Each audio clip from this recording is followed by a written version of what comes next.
Good morning, everybody. Good morning, Charlie. How are you? Just fine. It's not raining here. Is it raining down there? No, but it sure looks like it is. Yeah. Miserable looking out. Drizzly. I call it drizzly. Doesn't look like there's any reprieve for the next few days, so. We'll get to 8:30 here and get started just to let anybody else jump in.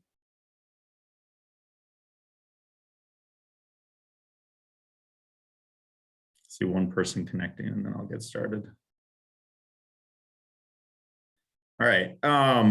Thanks everybody for showing up this morning. Hopefully everybody is staying positive with this weather right now. I know it's pretty hard, and if you're like me, Sunday was awesome, and then Monday was fine, Tuesday, Wednesday, and probably tomorrow are all kind of meh. So at least it's happening during the week and not on the weekend. So if there's a positive light to look at, that's what that would be. But I wanted to give everybody just a quick update on where we are.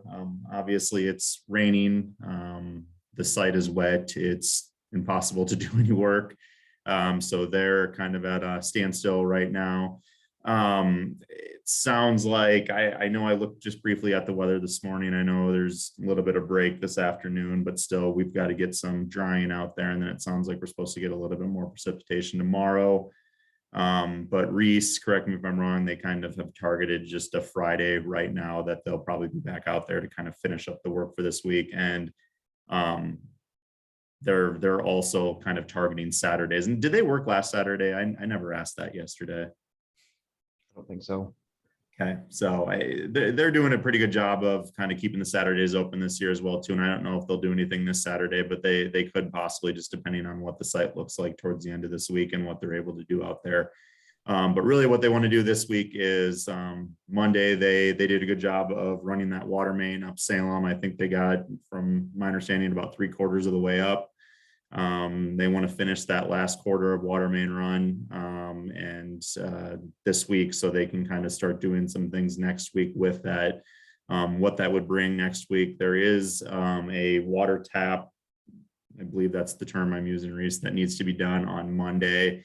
That's going to affect water service, but it's not going to affect water service to anybody really on the square.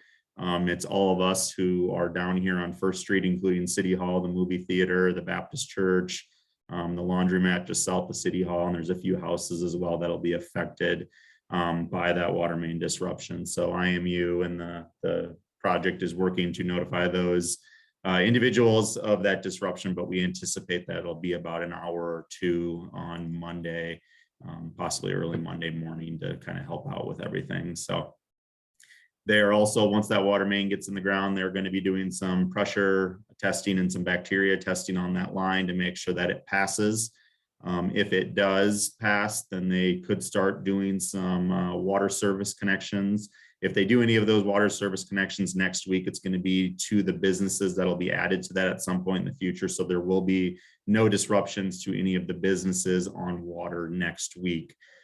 We do anticipate, though, if again the weather holds, that in 2 weeks, so not this week, but the first full week in April, or not this week or next week, but the first full week in April, that some of the businesses along Salem, we might start switching you over to the new main, and there will be disruptions on that.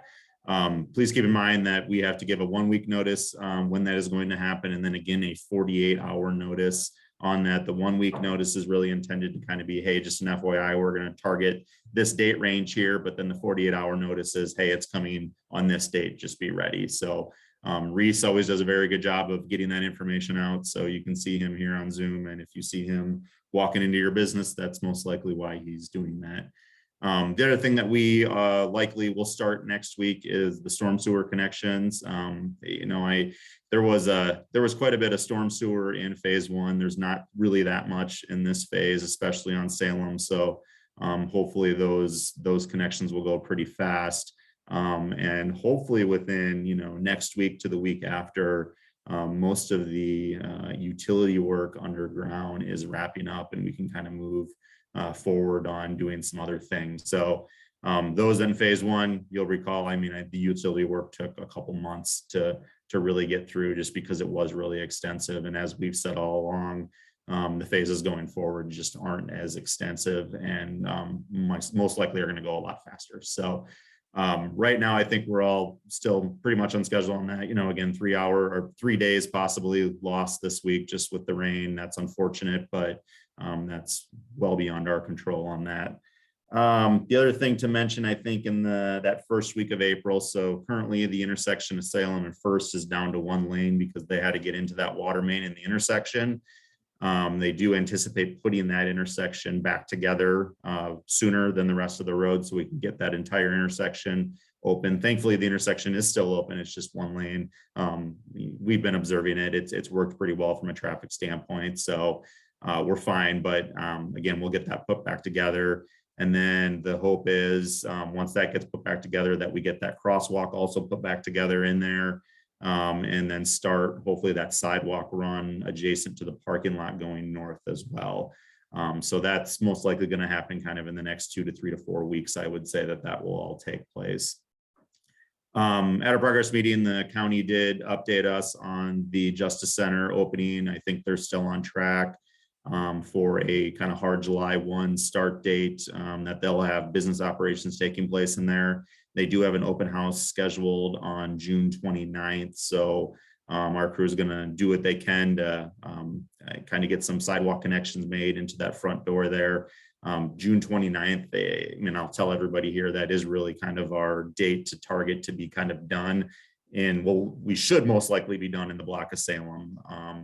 Hopefully getting near done on the block of Howard. So it shouldn't be a problem. But again, if we continue to have weather like we've had this week throughout the spring, those dates are just going to keep pushing back. But and then the only thing, trying to look at my notes. Oh, yeah, the other thing I had at some point. So I know I've heard from a few people, the pavement markings, the parking stall markings on that block of Salem that was done last year have all but disappeared. We had to put down kind of some temporary paint on that just because when they were painted, the temperatures were not good to put permanent painting down. So we knew we were going to have to come back at some point and paint these. We're kind of working to schedule that with another portion of it on Salem. So maybe we'll come and do it at the same time. But the contractor has indicated they really don't want to have this block of Salem, that middle block of Salem there on the square being painted while the other block of Salem is closed. So Reese, correct me if I'm wrong. I think they're going to try to get this current block of Salem open before they come back and paint any of those markings, just so we're not completely shutting down 2 full blocks on that. So we'll let everybody know when that's going to happen, but we don't have that scheduled yet. Other than that, Brenda and Reese, I think that's a pretty comprehensive update to where we're at right now and what's coming up in the next few weeks. Is there anything I missed? Charlie, I think, yes, we also talked about yesterday, a few of the businesses had asked if they could put some additional signage on the fence. And so if you want to cover that very quickly. Yeah, that was going to be my party message with everybody, but yes, I can jump on that right now. We had this in phase 1 as well too. Just so everybody knows, that fence, have at it, do whatever you want to do anything on there. If you want to be hanging signs on there for directional signs for your businesses, I know Savor the Rise has done that. Brick House did that in phase 1, and some other businesses, West Hill did it in phase 1. There are no limits to what you can do with that. Really, the only thing we asked, I think somebody mentioned that somebody wanted to put some lights on it, some Christmas lights. Just know that there's a lot of times those fences are getting moved around for various things. So if you are putting things on there, I would suggest to make sure that they're not a high value item and you're not investing a lot when you're putting that on there.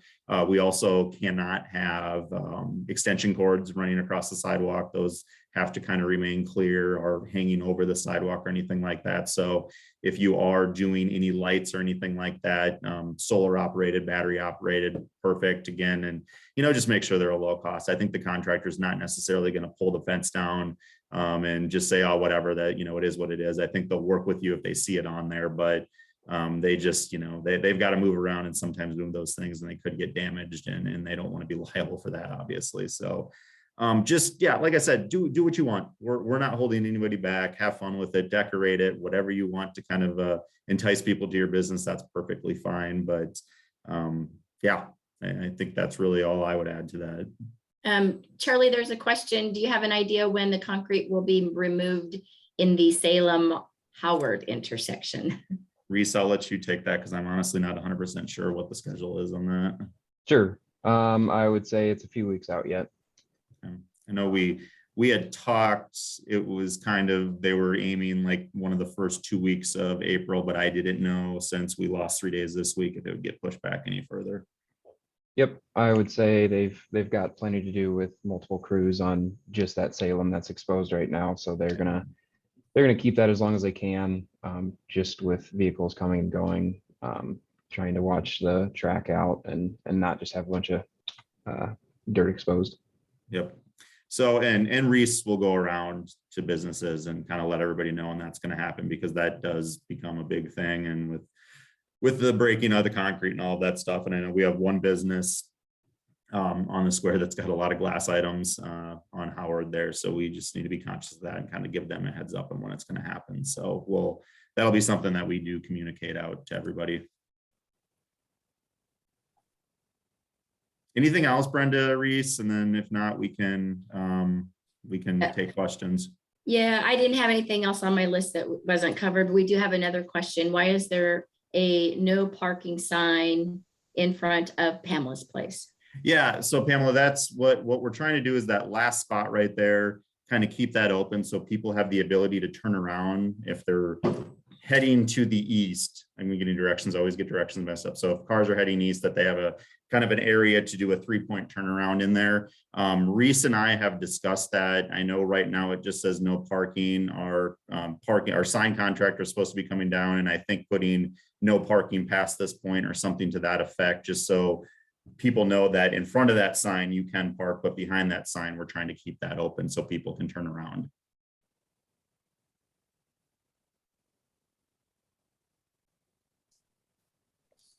I'll just say, I mean, honestly, they can pull into that parking spot across, back up and go. So I mean, I haven't seen anybody do this wide berth because people are actually parking there.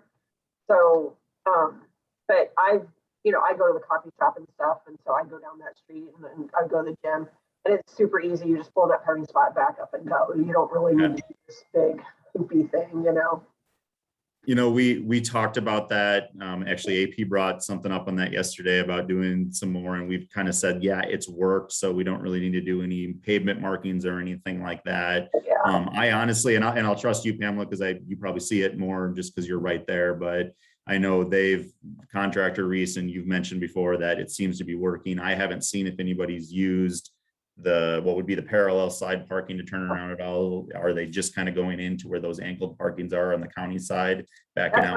That's what I do. I just pull in the parking spot, back up, and then go. Okay. I'll be there most of the day today to see, and we're working on others, like we're not open, but yeah. Usually there's somebody parked there, to be honest. Yeah. I know the last week when we started the project, we had the sign there and there was a car that was parked there for almost 72 hours straight. Yeah. We don't know who that was, but I will say that there's been like the other day, last week, there was a sheriff's car parked in front of my shop for several hours. And then I saw it parked in front of somebody else's shop the other day when I was going in. And I understand they probably have to go in that building and stuff like that, but that's a little frustrating when you see, and I know it's county and not city, but that's a little frustrating, Yeah. So. Yeah, and Reese, you had a note on there on their substantial completion on the courthouse. That's coming up here pretty soon. I mean, I know it's been frustrating for everybody on that, but I do think that a lot of these construction workers on the county side of things are going to be disappearing over the next month. So hopefully like the sheriff's car. Oh, you said sheriff's car. I'm sorry. I thought you said sales car. Okay, I'm sorry. Sheriff's car. Yeah. And that's frustrating because I'm like, I know they're not shopping. They're just parking and leaving it there. So anyway, yeah. Feel free to reach out to the sheriff on that one too, and kind of let them know. So I don't want to, and I can say something to him as well too, and just kind of say, hey, it got brought up, and yeah, it's going to be something with the courthouse open up. We've been working with them. I know our mayor and has been working. I've been working even for the last about 6 months with the county on just coming up with some solutions for that. So Yeah, I don't want to speak for them, but they are looking at a few options and maybe even purchasing some land Yeah. for a parking lot just for their employees. So I think that'll help hopefully. Good. But yeah, Yeah. hold on, Brenda, really quick. Just Pamela, going back to yours, Reese and I, we'll work together and just kind of observe that as well too. Let me know what you see. And I mean, maybe if it makes sense, maybe we can pull that down a little bit. We'll have to work with AP on that as well too, just to make sure that we're doing everything in the safest manner we can. So As long as it's safe, and Hey. as far as I know, that contractor is that was putting up the street lights. They're done around your area, so they won't need to be parking in front of you anymore. Yeah. So as long as it'd be safe, I'm sure we can give that spot back to you. Yeah, another thing to mention, I think all the street lights in phase one minus one street light have been installed. I think the one that we're waiting on is right there at the corner of Buxton and Ashland on the courthouse side. So again, once weather is conducive enough, they'll get that last one installed. But I think we have all the permanent street lights in phase one up at this point. Awesome. There was one other conversation that we had. I was just looking at my notes, sorry. We had the conversation, and I believe you and the construction crew were going to be looking at, but that was regarding the ability for Roots and On the Rocks to kind of restock their merchandise. And, you know, right now it's kind of interesting for them to do that. Yeah, and we honestly got out there yesterday and it started pouring rain, so we didn't get a chance to look at that one. But I did, and I think Erica's on here. Eric and I spoke a little bit last night via email. She's going to be there on Friday. Reese, are you going to be around on Friday? Yep, definitely. Okay, so we'll work with her, and I think we'll just meet her out there and kind of go through some options on that and kind of what she's talking, because I just want to visualize a few things and before we make a final decision on that. Okay, perfect. Just didn't want to forget some of the things that we had talked about. And then I think one thing about the polls, and you guys will be getting a report, so this will all be written, so you can always go back and reference it, as well as we'll get the recording out to everybody. But the light poles, something about some of the components that came with the poles aren't quite right. And so you might notice that the lights are on all the time, which is better than not having them on at all. So I guess if it was the weather, at least they're all on all the time, but that'll be corrected once they get the new components from the distributor, correct? Yep. So they'll be working on them a little bit. I think it had to relate to the shipping delays and stuff, I would assume, and why we had to wait about a year for those new poles to come in. But it was a issue of the distributor. So as soon as I get the sensors and the parts, they'll be going up on the poles. And essentially what it was those solar light sensors. So, you know, when it gets dark, they know to turn on. And there was I believe it was like a white solar sensor on a black light. So they didn't put those on, they just sent them back and got the new ones. But they are looking at an option where they're going to have one sensor that controls all of the section in phase one for the time being. So the lights aren't going to stay on 24/7 for a while. We're working on a solution for that right now. But as of now, I do think they're on. And I think on the courthouse side, Reese, we probably need to talk about this too. They're not on currently. I noticed last night they weren't, but I'm wondering if they're waiting to install that last one before they turn them on, probably. Yep. Okay. Yep, I'm sure. We're kind of getting in the weeds of it, I guess. But yeah, if the lights aren't on, they will be. If they're on 24/7, they'll get fixed to where it's just on during dark. Just I think and then the other thing on that was they were going to be putting up the power pedestals as well for the event power this week. Did I hear? Yeah. So just as part of the component with the streetscape, we're putting event power in. So anytime there's street closures or anything like that, we've got power for events that are going to happen within that area. That was a big component of the project, and we've got those pedestals ready to install in a few locations. So You could still see some electrical work taking place in phase one, but I don't think that is going to lead to any closures or anything like that because it's all off the street.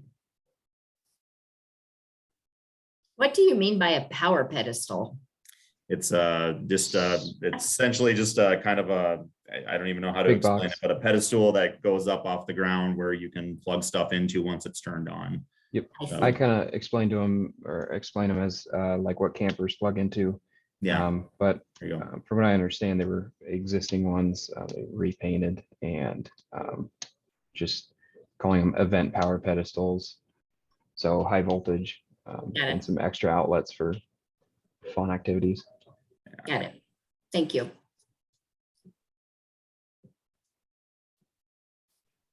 Something about the fence, since we mentioned it,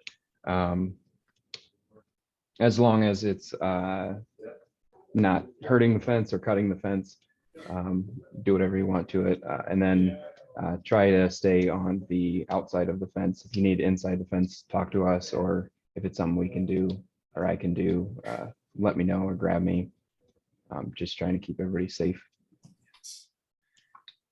Yeah, we did have somebody cut the fence last year on the first week it was up to get across an alley intersection, but yeah, don't do that, please. When I say have at it, be respectful at the same time.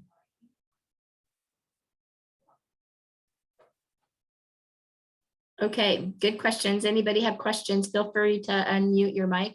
I noticed there is one person on a phone call, and sometimes it's the hardest to ask a question and you can't put anything in chat. So if the person that's on the phone, we'll just take a quick pause. If you want to pipe in and have a question, please do that now so that we make sure we can get that answered for you. Carly, do you know if they're going to make that entrance into that parking lot, the temporary entrance, if there's any plans to make that permanent? We've talked about it. It's kind of one of those things we really wanted to kind of see how this worked here. I mean, there's an option where we could make it permanent. I think as of, well, I should say initially our plan was just to put it back in as is. There's especially on will be the south parking lot there, the one across from Krause's. I mean, if we don't put it back in, we're losing, I think, 2 parking spots in that parking lot. Yeah, I don't know. I mean, I think that's something we can all discuss and see how we want to move forward. But as of right now, it's a really tight squeeze in there with the bank drive-through, and I think we're planning to do it. But if it ends up working out and everybody wants it to stay, I think that's something we would consider. Yep. And just to be clear, the driveways like they were existing, they'll go back in. So the driveways that were facing Better Homes and Gardens and Krause, they'll be going back in. And Eric, I guess I'll ask, are you thinking that you would like them to stay, that second entrance to stay, or is it something you'd rather see not there? I mean, I don't know that it was more just kind of curiosity. Yeah. Just because it only has the entrance on the one side, I mean, it's kind of handy to be able to enter from there for people, especially because it can be pretty full in there at times, and with people walking back and forth. But I mean, I guess at this point, I don't have, a hard opinion on it. It was just more curiosity, like, oh, will that become where you've got multiple entrances into that parking lot, or not? I mean, it's definitely getting utilized. The more shops we put downtown, it's definitely getting utilized more and more and more, Yeah. So, and we're going to continue highlighting, which I kind of talked about at the merchant meeting as well, but it's kind of mind blowing just how unused the parking lot behind my building is, on First. I mean, that is a huge parking lot that is so underutilized as far as, and is empty the majority of the time. So we're going to keep the trying. church parking lot you're talking about? Yeah. Yeah. Yeah. But I mean, I guess if you look at it, even all year round, it still has pretty easy access to the downtown area. I mean, you can come right through my alley and you're on the square. So I think that's something we haven't done in the past. you know, is really bring that to very many people's attention. But I mean, I think it needs to be brought up more just because that's a pretty big area right there. Mhm. Yep. Yeah, you know, and I'll be honest, I think my office window looks right out the entrance of the bank drive-through. So I get to kind of look up and see it. And to me, I'm actually surprised at how well that has worked out. I mean, we knew we needed to get something done for the parking lot just to get people in there. But it seems to me that it's actually working really well, and there hasn't been too much of a confusion or anything like that. So we'll definitely take a look at it. Like I said, initially our thoughts were to kind of close it back up, but it could be something maybe we look at permanently. Charlie, Kathy also put into the chat that she also believes that it's handy to be able to access both north and south lots from the same entrance. So. Yeah, we'll continue to work with everybody on that, kind of come up with a plan before we close it back up, if that ultimately is what we do. But we'll have a discussion before we do that. Kind of proved to be tricky to build it to be a permanent. And so we were just kind of going to set it as temporary and decide if the public liked it.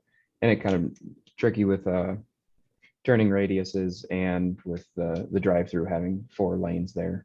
Mhm. Not wanting to cut those lanes off, but yeah, if I can add, this is AP. If I can add, when this parking lot was, the accesses were created, they were temporary accesses. And what we did was, it was not compliant to the city code. When I say this, it's not exactly what we had, but this is just a temporary access. If we make it permanent, we have to make sure it's going to meet the city codes and safe for everyone to access the parking lot.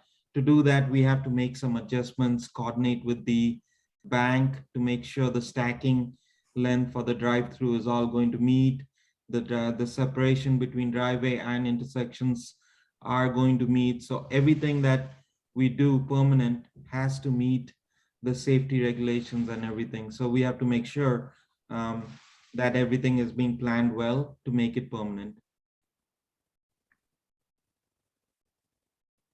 yep, I would agree. Thank you, AP.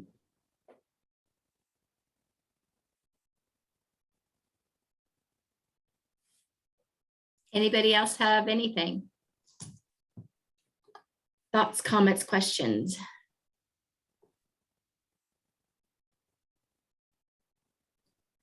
Anybody can find a way to make it stop raining, that would be helpful too. So opposite of a rain dance, maybe. Yeah. Maybe so. I know on the bad, I'm thinking this is kind of a double-edged sword because the farmers really need, Yeah. the other side of this fence, that they really need this rain. So it's like, so hard for both economies. But I'm with you. Let's just get it to stop until you're done. Last push I want to make too, I think everybody on here is aware, and I know some of you have applied, but the Downtown Square Commission, that third reading of that ordinance was approved by the council on Monday. They're going to be looking to make appointments at their next meeting. I don't know how many applications we have right now. I know on Monday night we had 7.